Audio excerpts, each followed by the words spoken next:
السلام علیکم ورحمۃ اللہ وبرکاتہ۔ ساری تعریف معبود حقیقی کے لیے ہے، جتنی بھی تعریف کی جائے وہ کم ہے، اور جناب رسول خدا صلی اللہ علیہ وسلم پہ جتنا بھی درود بھیجا جائے وہ اس کا حق ہم ادا نہیں کر سکتے، نہ خدا کی تعریف کا۔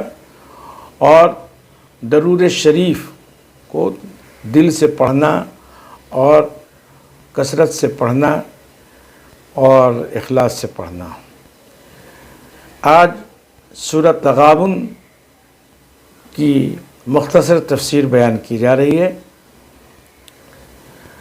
یسبح للہ ما فی السماوات و ما فی الارض لہ الملک و لہ الحمد وہو علی کل شیء قدیر۔ یعنی یہ ہے کہ یہ زمین اور آسمان میں جتنی چیزیں ہیں سب کے سب جو ہے خدا کی تسبیحات میں مشغول ہیں، اور اسی کی سلطنت ہے، اسی کی تعریف ہے، وہ ہر چیز پہ قادر ہے۔ دوسری آیت ہے هو الذی خلقکم فمنکم کافر ومنکم مؤمن واللہ بما تعملون بصیر۔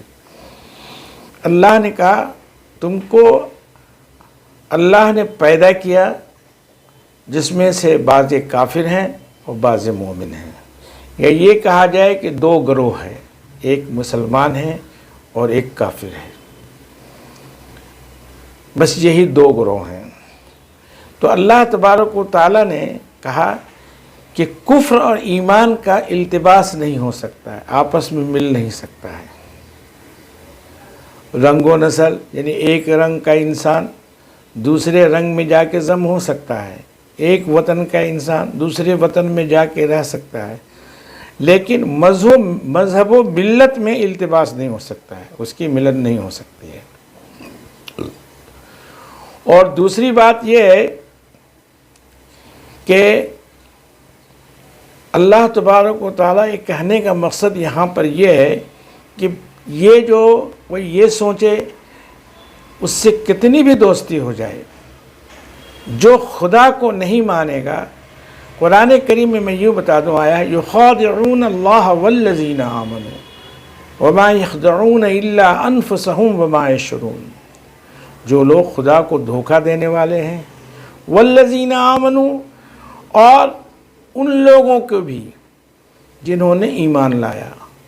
تو اس آیت میں اللہ تبارک و تعالیٰ نے مومنین سے خطاب کیا ہے کہ جو لوگ خدا کو نہیں مانیں گے یا خدا کے ساتھ مخالفت اختیار کریں گے تو وہ کبھی بھی، جب وہ خدا ہی کو نہیں مانیں گے تو ظاہر سی بات ہے کہ وہ ان کو خدا کی ماننے والے قوم سے کبھی محبت نہیں ہوگی۔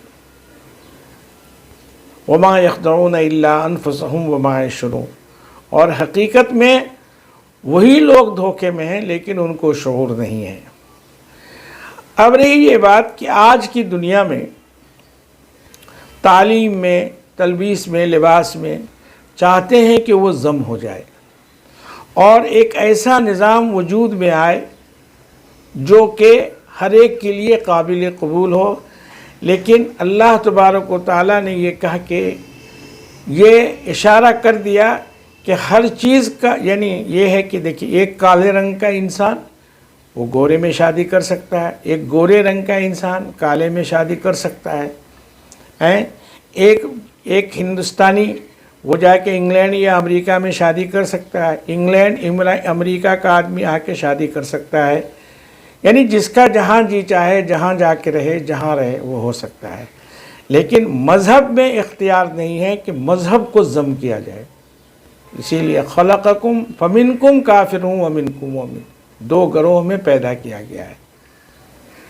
بہت سارے لوگوں نے کہا یہ مصلحت ہے، یہ کیا کہا کہ مطلب دنیا ہے، دنیا میں ہر چیز کو دیکھ کے چلنا پڑتا ہے، تو جہاں تک اس کو چلا سکتے ہیں اس کی اجازت قرآن کریم نے دے دیا ہے نا؟ وہ تفسیر میں جائیے گا تو پتہ چلے گا۔ اور اللہ تبارک و تعالیٰ نے یہ بتلا دیا کہ یہ جو ہے تمہارے جو خدا کو نہیں ماننے والے ہیں وہ تمہارے کبھی دوست نہیں ہو سکتے، ہو ہی نہیں سکتا ہے۔ اب جیسے میں آپ کو بتا دوں کہ ہم لوگ ہندوستان میں ہیں، اور ہندوستان میں رہنے والے جتنے بھی کلمہ گو ہیں انہوں نے اس ملک کے لیے بہت کچھ کیا، ہر چیز میں آگے آگے رہے، لیکن آج دیکھ لیں کوئی ماننے کو تیار نہیں ہے۔ بڑی قربانی دی یہاں لوگوں نے، تو اسی طرف اشارہ کیا ہے کہ تم ایسے لوگوں سے بچو، اجتناب کرو۔ اور یہ دیکھیے یہ بھی ساتھ میں ہے کہ جتنا ہمارے مذہب میں حضرت انسان کی خدمت کے ادارے قائم ہیں اور جتنا اس کا خیال رکھا گیا ہے، یہ آپ کو دوسرے مذہب و ملت میں بالکل نہیں ملے گا۔ حدیث میں آیا ہے کہ ایک انسان اگر وہ کھانا پیٹ بھر کھا کے سو جائے اور اس کا پڑوسی اگرچہ وہ غیر مسلم ہے، کلمہ گو نہیں ہے، تو اس کا بھی حساب کتاب اللہ تعالیٰ کو دینا پڑے گا۔ حقوق کا جتنا اہتمام ہمارے مذہب میں کہیں نہیں ہے، لیکن آج کی موجودہ لوگ جو ماڈرن ہیں اور جو یہ سمجھتے ہیں کہ التباس مذہب سے یعنی 50-50، یعنی ادھر بھی اور ادھر بھی، یہ چلنے والا نہیں ہے۔ اور میرے بھائی یہ بہت سارے لوگوں نے کوشش کر کے دیکھ لیا، لیکن جب وقت آیا تو بستیاں ویران ہوئیں، محلے ویران ہوئے، اور کافی اس کا نقصان اٹھانا پڑا۔ آج بھی مذہب اور ملت جو قائم ہے وہ اللہ والوں سے قائم ہے۔ دوسرا یہ کہ سورہ تغابن کو تغابن اس کا نام کیوں دیا گیا؟ اس کا مطلب ہے نقصان، باہمی نقصان، غبن ہو جانا۔ تو قیامت کے دن اللہ تبارک و تعالیٰ جو ہے جب وہ میدان حشر جب قائم ہوگا تو اس دن لوگوں کو بہت افسوس ہوگا کہ کاش کہ ہم نماز پڑھتے، کاش کہ ہم روزے رکھتے، کاش کہ ہم زکوٰۃ دیتے، کاش کہ ہم دین پہ چلتے، تو آج جو مجھے نقصان اٹھانا پڑ رہا ہے اس میدان حشر میں تو یہ نہیں اٹھانا پڑتا۔ اسی لیے اس کا نام جو ہے تغابن رکھا گیا ہے۔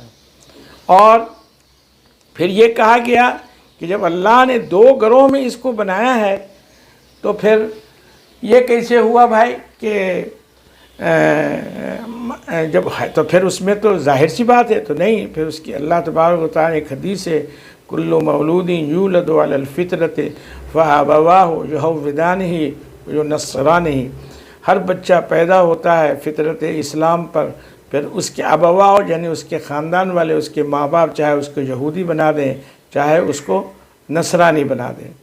اب رہی یہ بات کہ یہ اختیار ان کو کہاں سے آیا، تو اس کا جواب یہ ہے کہ ہم لوگ مکلف ہیں، اور مکلف کا مطلب یعنی ہم پہ شریعت نازل ہوئی ہے۔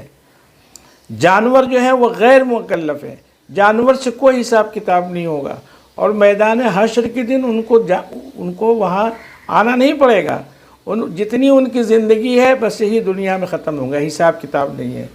اور ہمیں چونکہ اللہ تعالیٰ نے اس دنیا کا خلیفہ اور وارث بنایا ہے اور ہمیں حاکم مقرر کیا ہے اور ہمیں ذوی العقل عقل والا بنایا ہے، تو اس لیے یہ دل جو ہے پیغمبر اصغر ہے، وہ سوچ سکتا ہے، سمجھ سکتا ہے اپنے بارے میں کیا اچھا ہے کیا برا ہے۔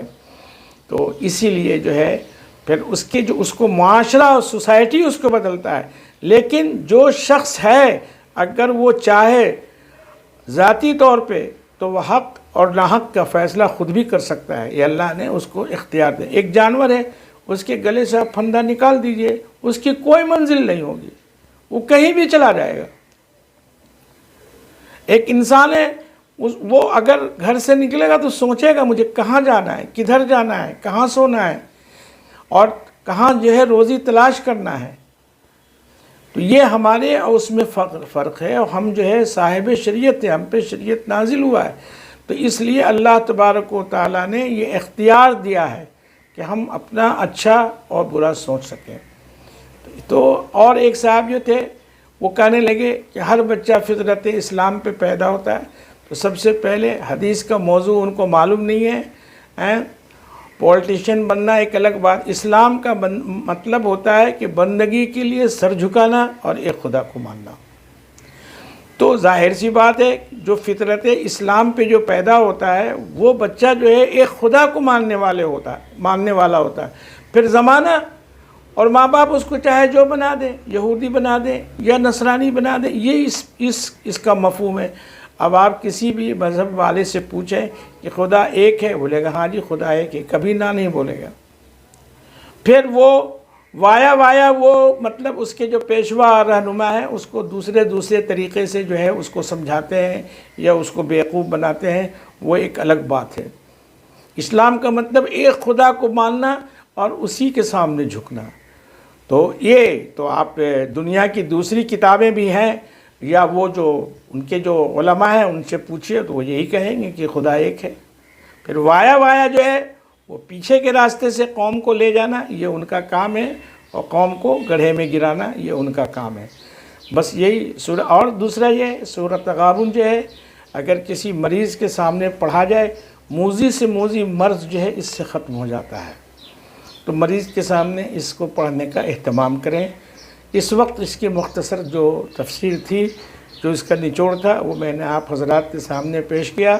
اب آپ سے آخری میں گزارش ہے کہ یہ چونکہ ویڈیو کو تیار کرنے میں محنت ہوتی ہے تو آپ لوگ میرے ساتھ اتنا کریں کہ اس کو سبسکرائب ضرور کر دیں اور واچ کریں، اور جتنا سے زیادہ ہو اپنے دوستوں میں اس کو تقسیم کریں، اپنے متعلقین میں اور احباب میں اور رفقا میں اس کو پہنچائیں.